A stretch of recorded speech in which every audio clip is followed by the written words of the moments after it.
নমস্কার, আমি ডাক্তার অভ্র নীলকর। আজকের এই এপিসোডে আমি আপনাদের সঙ্গে আলোচনা করব অর্শ বা পাইলসের সমস্যা নিয়ে। আমাদের রেকটাম বা মলদ্বারের চারিপাশে যে ভেন থাকে, এই ভেনগুলো যখন ফুলে যায়, যখন এর প্রদাহ হয়, সেই অবস্থাকে আমরা বলি অর্শ বা পাইলসের সমস্যা। এটা মলদ্বারের ভেতরের দিকের অংশেও হতে পারে, বাইরেও হতে পারে। যখন এটা মলদ্বারের ভেতরের দিকের অংশে হচ্ছে তখন এটাকে আমরা বলছি ইন্টারনাল পাইলস, আর যখন মলদ্বারের বাইরের দিকের অংশে হচ্ছে সেটাকে আমরা বলছি এক্সটার্নাল পাইলস। এই ভেনগুলো যখন ফুলে যায় অনেক সময় এগুলোকে দেখতে লাগে একটা মাংসপিণ্ডের মতো। এই যে ইন্টারনাল পাইলসের কথা বললাম, এটাকে আমরা আবার 4টি গ্রেডে ভাগ করে থাকি।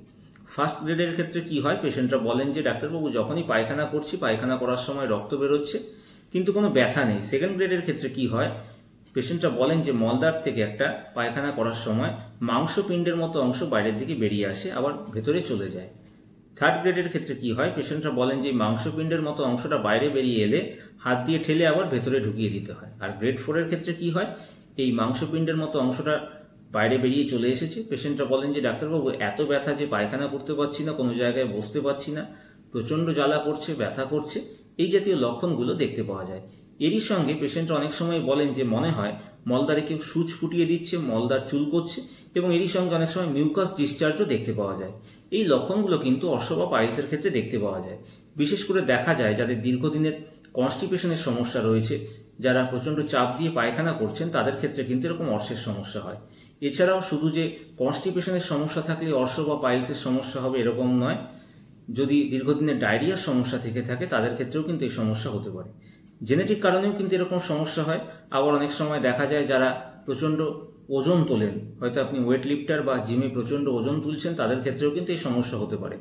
আবার দেখা যাচ্ছে কেউ হয়তো সেডেন্টারি লাইফস্টাইল লিড করছেন, প্রচণ্ড অনিয়ম করছেন, অতিরিক্ত তেল মশলা জাতীয় খাওয়া দাওয়া করছেন, তাদের ক্ষেত্রেও কিন্তু এরকম পাইলসের সমস্যা হতে পারে।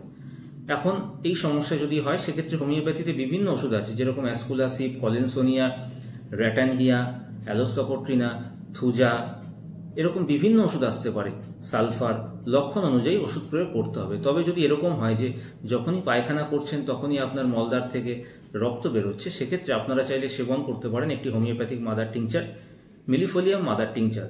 সকাল, দুপুর, রাত্রি খাওয়া দাওয়া করার 10-15 মিনিট আগে 10 ফোঁটা করে মিলিফোলিয়াম মাদার টিংচার হাফ কাপ জলের সঙ্গে মিশিয়ে আপনাকে সেবন করতে হবে অন্তত 10 দিন। এই নিয়মে যদি মিলিফোলিয়াম মাদার টিংচারটি সেবন করেন, দেখবেন পায়খানা করার সময় আপনার যে রক্ত পড়ছিল এই সমস্যা দূর হবে। তবে এরপরেও যদি সমস্যা থেকে যায় সেক্ষেত্রে কিন্তু আপনাকে নিকটবর্তী ডাক্তারবাবুর পরামর্শ নিতে হবে। আপনারা চাইলে স্ক্রিনের উপর দেওয়া হোয়াটসঅ্যাপ নম্বরেও আমার সঙ্গে যোগাযোগ করতে পারেন। তো আজকে আমি আপনাদের সঙ্গে আলোচনা করলাম অর্শ বা পাইলসের সমস্যা নিয়ে। কেমন লাগলো আজকের এপিসোডটি অবশ্যই আমাকে কমেন্ট করে জানাবেন। আজকের এপিসোডটি যদি আপনাদের ভালো লাগে তাহলে অবশ্যই ভিডিওটিকে লাইক করবেন এবং শেয়ার করবেন। ধন্যবাদ।